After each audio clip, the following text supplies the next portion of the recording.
সবুজ দা কি হলো? একটু অজ্ঞান হয়েছে। তো এই যে এখানে বাচ্চাটা দেখতে পাচ্ছেন, ওনারা আজকে আমার কাছে এসেছে পূর্ব মেদিনীপুর থেকে। তো বলছি দিদি কি নাম আপনার? আমার নাম মামনি প্রধান। মামনি প্রধান। বলছি কি হয়েছে আপনাদের? আপনারা এত দূর এসেছেন কেন? মেদিনীপুর থেকে আমাদের এখানে এসেছেন কেন?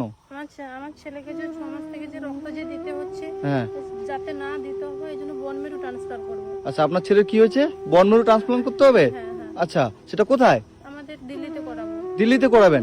মানে ওর সমস্যাটা কি হয়েছে? ওকে যে 15 দিন অন্তর রক্ত দিতে হচ্ছে, হ্যাঁ। যাতে না দিতে হয় এই জন্য বোন মেরু ট্রান্সফার করব। আচ্ছা, সেখানে কত টাকার দরকার? 36 লক্ষ টাকা। 36 লক্ষ টাকার? হ্যাঁ। আচ্ছা, তো আপনাদের বাড়ি কোথায়? আমাদের বাড়ি এগরা। এগড়া? হ্যাঁ। তো এগড়া থেকে আপনারা এত দূর এসেছেন মানে? কি করব, ছেলেকে বাঁচাতে, ছেলের জীবন বাঁচাতে এসেছি। আচ্ছা, আপনার ছেলের এরকম সমস্যা? কয়টা ছেলে আপনার? আমার একটাই ছেলে। একটাই ছেলে? আচ্ছা, আর এটা আপনার স্বামী, কি নাম আপনার? আমার নাম বিশ্বজিৎ প্রধান। বিশ্বজিৎ প্রধান। আচ্ছা, কি কাজ করেন আপনি? আমি চাষবাস করি। চাষবাস করেন? এবার আপনার এইটুকু, আপনার বাচ্চার বয়স কত? 7 বছর। 7 বছর? মানে 7 বছর বয়সের এত বড় একটা রোগ হয়েছে, বন মেরু ট্রান্সপ্লান্ট করতে হবে? হ্যাঁ। ই বাবা, তো আপনারা মানে আপনার জায়গা জমি এরকম কিছু অবস্থা কেমন? না, আমার অবস্থা তেমন ভালো নেই। যাওয়া হয়, একে মাসে 6-7 হাজার টাকা ওষুধ খাওয়াই। আচ্ছা, মাসে 6-7 হাজার টাকা ওষুধ খাওয়াতে হয়? হ্যাঁ। বাবু কি নাম তোমার? ঈশানজিৎ প্রধান। আচ্ছা, তোমার কি সমস্যা হয়? কেমন লাগছে তোমার? অসুবিধা হয়? হ্যাঁ, মানে তো আপনারা বন্ধুরা দেখতে পাচ্ছেন, এই যে দিদিটা, এনারা এসছে পূর্ব মেদিনীপুর থেকে, এগড়া থেকে। এই যে বাচ্চাটাকে দেখতে পাচ্ছেন, এর হচ্ছে বন মেরু ট্রান্সপ্লান্ট করাতে হবে। তো আপনি কান্না করছেন, খারাপ লাগছে আমার যে এই যে দিদিটাকে আপনারা দেখতে পাচ্ছেন, দিদি কান্না করছে ওর বাচ্চাটার জন্য। ওর একটাই বাচ্চা, সেই বাচ্চাটার এমন একটা রোগ হয়েছে, সেই রোগের জন্য ওরা চিকিৎসা করাবে, এমন সমস্যা যে ওরা টাকা তুলতে পারছে না, তাই তো? মানে আপনি এমনি কাজ করেন, মাঠে কাজ করেন? মাঠে কাজ করে কত পান সারাদিনে? আমি এই চাষবাস করে যাই হয়, ছেলে পেছনে চলে যায়। আচ্ছা, চাষবাস করে যায়, ছেলের পিছনে চলে যায়, মানে মাসে কত 7-8 হাজার টাকা ওষুধ খাওয়াতে হয়? আচ্ছা, তো এখন আপনি কি বলবেন সবাইকে? আপনারা সবার কাছে অনুরোধ, যাতে আমার ছেলেটাকে আপনারাই বাঁচান। একমাত্র পারেন আপনারাই বাঁচাতে। তাই আপনাদের কাছে করজোরে অনুরোধ, আপনাদের পায়ে হাতে ধরে, যে আমার ছেলেটাকে আমাদের বাঁচান, বাঁচিয়ে আমাদের গলে ফিরিয়ে দিন।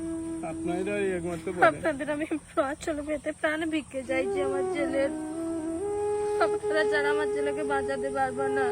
তো বন্ধুরা, আপনারা দেখতে পাচ্ছেন, এই যে দিদিটা খুব অসহায় হয়ে পড়ে গেছে। অসহায় হয়ে উনি আমাদের মানে আমার কাছে চলে এসেছে, মানে পূর্ব মেদিনীপুর থেকে।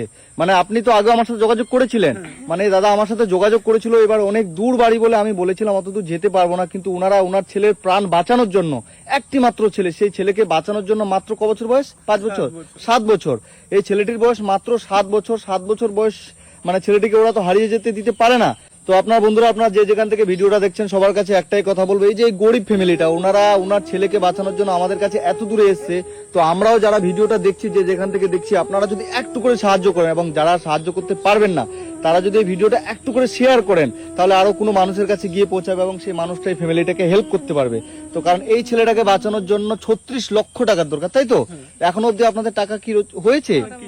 মোটামুটি কিছু টাকা হয়েছে। তো মোটামুটি কিছুটা টাকা হয়েছে, কারণ এই দাদাটা মানে সারাদিনে 300 টাকা কাজ করে, তাই তো? তো সারাদিনে 300 টাকা কাজ করে 36 লক্ষ টাকা এই ফ্যামিলিটার পক্ষে জোগাড় করা একদমই অসম্ভব। তো হ্যালো বন্ধুরা, আমি বাপ্পা, খুশির ভান্ডার বাপ্পা। তো আজকে এই যে দিদি এবং এই দাদাকে দেখতে পাচ্ছেন, এনারা এসছে পূর্ব মেদিনীপুর থেকে আমার কাছে, আমাদের কাছে। এই ছোট্ট ছেলেটাকে যে দেখতে পাচ্ছেন, এই ছেলেটার বন মেরু ট্রান্সপ্লান্ট করতে হবে।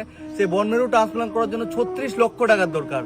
তো আমরা সবাই মিলে, আমরা পশ্চিমবঙ্গে 10 কোটির উপরে মানুষ আছি, সবাই মিলে যদি একটু করে সাহায্য করি, আমি কাউকে বলছি না যে 1000, 2000, 5000 দিন, আপনারা 10 টাকা, 20 টাকা, 50 টাকা, 100 টাকা করে দিন না এই বাচ্চাটিকে বাঁচানোর জন্য। আমাদের সবার ঘরে এরকম ছোট ছোট একটা বাচ্চা আছে। এবার আমরা সবাই মিলে যদি একটু করে সাহায্য করি, এরকম ফুলের মতো এই বাচ্চাটিকে আমরা কিন্তু বাঁচিয়ে তুলতে পারবো। তো আপনারা যে যেখান থেকে ভিডিওটা দেখছেন, যারা ভিডিওটাতে সাহায্য করতে পারবেন না, তারা ভিডিওটা শেয়ার করবেন। শেয়ার করলে আরেকটা মানুষের কাছে গিয়ে পৌঁছাবে, এবং সেই মানুষটা এই বাচ্চাটিকে বাঁচানোর জন্য যদি 100 টাকা হেল্প করে, তাহলে এই ফ্যামিলিটার কিন্তু অনেকটা উপকার হবে। কারণ এই বাচ্চাটিকে বাঁচানোর জন্য 36 লক্ষ টাকার দরকার। সেখানে এই দাদাটা দিনে কাজ করে, সেখানে 300 টাকা পায়। সে 300 টাকায় একটা ফ্যামিলিকে চালানোই মুশকিল, সেখানে বাচ্চাটিকে বাঁচানোর জন্য 36 লক্ষ টাকার দরকার। আমরা যদি সাহায্য না করি সবাই মিলে, তাহলে কিন্তু এই বাচ্চাটিকে আমরা কেউ বাঁচাতে পারবো না। ওর বাবা মা এই বাচ্চাটিকে হারিয়ে ফেলবে, কারণ এই বাচ্চাটির মাত্র 7 বছর বয়স। আর এই দিদির, এই দাদার একটাই মাত্র সন্তান, তাই তো? একটাই ছেলে, আর ছেলে মেয়ে নেই আপনাদের? মানে একটাই ছেলে। তো তো আমার যতটা ক্ষমতা আমি আমার তরফ থেকে এখানে 3,000 টাকা দিলাম, ঠিক আছে? এই টাকাটা আপনারা রাখুন, এটা আমার যতটা সামর্থ্য হলো। এবার যারা আপনাদের ভিডিওটা দেখছে সবাই আপনাদেরকে যে যতটা করে পারবে সবাই সাহায্য করবে, এটা আমার বিশ্বাস। সবাইকে বলছি যে অনুরোধ করে বলছি, আপনারা আমার ছেলেটাকে বাঁচান। আপনারা ছাড়া আমার ছেলেকে বাঁচাতে পারবেন না, এবং আপনাদের কাছে আমি আমার ছেলের প্রাণ ভিক্ষে চাইছি, আঁচল পেতেই প্রাণ ভিক্ষে চাইছি।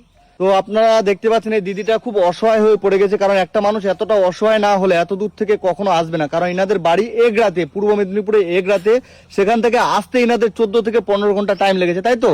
কারণ এনারা মানুষের দরজায় দরজায় ভিক্ষা করে বেড়াচ্ছে এই বাচ্চাটিকে বাঁচানোর জন্য, তাই তো? হ্যাঁ হ্যাঁ, আমরা দোকানে, মেলাতে, রাস্তাঘাটে এভাবেই ভিক্ষে করে আমার ছেলেটার প্রাণ ভিক্ষেই চাইছি। আপনারাই পারেন আমার ছেলেটাকে বাঁচাতে। এই রাস্তায় চাইতে গেলে এই, অনেক এই, ধরো, ধরো, ধরো, এই, ধরো তো। এই সবুজ দা, এই ধরো। কি হলো? একটু অজ্ঞান হয়ে গেছে। এই চেয়ারটা নিয়ে এসো, চেয়ারটা নিয়ে এসো।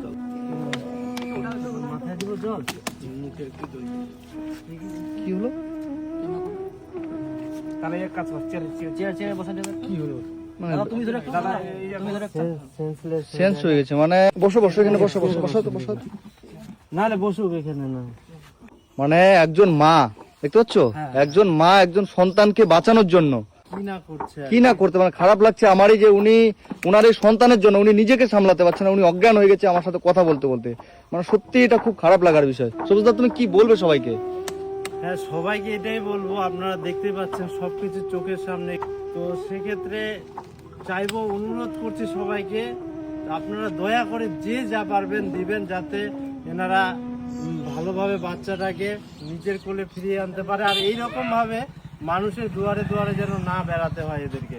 তো বন্ধুরা, আপনারা দেখতে পাচ্ছেন যে আমি আপনাদের সাথে ভিডিওটা করতে করতে দিজি মানে কথা বলতে বলতে অজ্ঞান হয়ে গেছে তার সন্তানের জন্য। তো আমি আর বেশি দূরে যাচ্ছি না। তো আপনারা যে যেখান থেকে ভিডিওটা দেখছেন সবার কাছে একটাই কথা বলবো, আপনারা একটু করে সাহায্য করুন।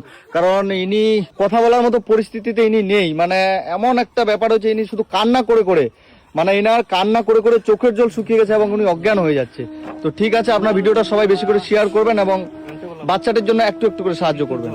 তো অবশ্যই সেই দিদিকে আমরা এই যে মানে একটা উঠোনে শোয়াই দিলাম, কারণ উনি অজ্ঞান হয়ে গেছে, ওনার বাচ্চার জন্য কান্না করে উনি মানে অজ্ঞান হয়ে গেছে। তো আপনারা যে যেখান থেকে ভিডিওটা দেখছেন, ওনাদের এই যে এটা স্ক্যানার, দাদা এটা স্ক্যানার তো, এই স্ক্যানার তো আপনার নিজেদের না, এটা হচ্ছে এমপেড গ্রুপ। Impact group. তো সবাই যদি টাকা পাঠায় আপনাদের কাছে আসবে তো। তো আপনারা সবাই এই যে ওনাদের এই স্ক্যানারে আমি ভিডিওর কমেন্ট বক্সে দিয়ে দেবো এবং ভিডিওতেও দিয়ে দিব, আপনারা একটু করে সাহায্য করবেন ওনাদের এই স্ক্যানারে। কারণ ওনাদের এই সন্তানকে বাঁচানোর জন্য ওনারা মানুষের রাস্তায় রাস্তায় ঘুরে বেড়াচ্ছে, মানুষের দরজায় দরজায় ভিক্ষা করে বেড়াচ্ছে। এবং এই দিদি এতটাই অসুস্থ হয়ে পড়েছে যে মানে ওনার সন্তানের জন্য কান্না করে উনি অজ্ঞান হয়ে যাচ্ছে। তো আপনারা একটু করে সাহায্য করুন, এই যে ওনাদের নিজস্ব স্ক্যানার, ইমপ্যাক্ট গ্রুপের স্ক্যানার, এই স্ক্যানারে আপনারা সবাই সাহায্য করলে ওনাদের কাছে টাকাটা ঠিক পৌঁছে যাবে, তাই তো?